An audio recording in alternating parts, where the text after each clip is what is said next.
நாம் விஞ்ஞான உலகில் முன் சென்று கொண்டிருக்கிறோம். சில உணவு விடுதிகளில் கை கழுவும் சாதாரண நல்லி இல்லாமல் வெறும் குழாய் மட்டும் இருப்பது போல தோன்றும். ஆனால் நம் கையை அந்த குழாயின் அருகில் கொண்டு சென்றவுடன் தண்ணீர் வரும். இது மட்டுமல்ல, சில உயர்தர விடுதிகளுக்கு சென்றால் பெரிய கண்ணாடி கதவுகள் மூடியிருப்பதைப் போல தோன்றும். ஆனால் நாம் அதன் அருகில் சென்றால் அது தானாகவே திறக்கும். முதல் முறை இப்படிப்பட்ட கதவுகளை பார்ப்பவர்கள், இது என்ன, இந்த கதவு மூடியிருக்கிறதே, இதை திறப்பது எப்படி என்று தள்ளியே நின்று கொண்டிருப்பார்கள். ஆனால் பழக்கப்பட்ட யாராவது ஒருவர் அந்த கதவை கடந்து செல்லும் பொழுதுதான் அவர்கள் அந்த ரகசியத்தை புரிந்து கொள்வார்கள்.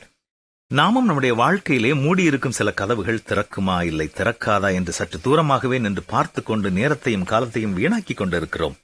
தடைகளை பார்த்து தள்ளி நில்லாமல் தடைகளை தகர்த்து கர்த்தர் முன் செல்கிறார் என்ற முழு நம்பிக்கையோடு முன்னேறி சென்றால் அந்த அடைபட்ட கதவுகளும் தானாக திறப்பதை நீங்கள் கவனிக்க முடியும்.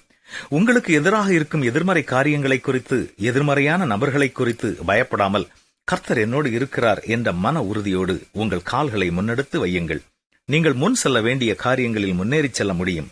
சற்று அப்பால் தெரியும் இருளான சூழ்நிலையை பார்த்து அமைதியாக இருந்து விடாமல் தெளிவாக தெரியும் சிறிய தூரத்தை கடக்க தைரியமாக செல்லுங்கள்.